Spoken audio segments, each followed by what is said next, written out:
पण सगळ्यात पहिली स्टेप जी आहे ना ती आहे आपलं माइंडसेट बदलणं.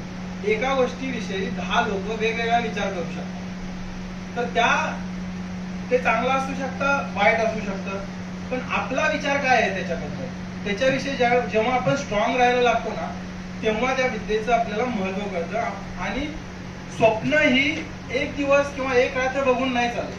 रोज सकाळी उठल्यानंतर आपल्याला ते स्वप्न दिसलं पाहिजे आणि आपल्याला ते जाणवलं पाहिजे. कारण जर आपल्याला कम्युनिकेशन मध्ये चांगलं व्हायचंय तर त्याच्यासाठी स्वप्न बघितलं पाहिजे की लाखो लोक माझं भाषण ऐकतायत आणि सगळेजण टाळ्या वाजवतायत आणि खूप एनर्जी त्या रूम मध्ये आहे. तर हे जर तुम्ही रोज बघत असाल ना तर तुम्हाला डिसिजन घ्यायला ही सोपं जातं की हा मला स्टेज मिळालाय, चान्स आलाय, चला लगेच जाऊ, दुसरं सगळं सोडून आपण तिकडे पळू.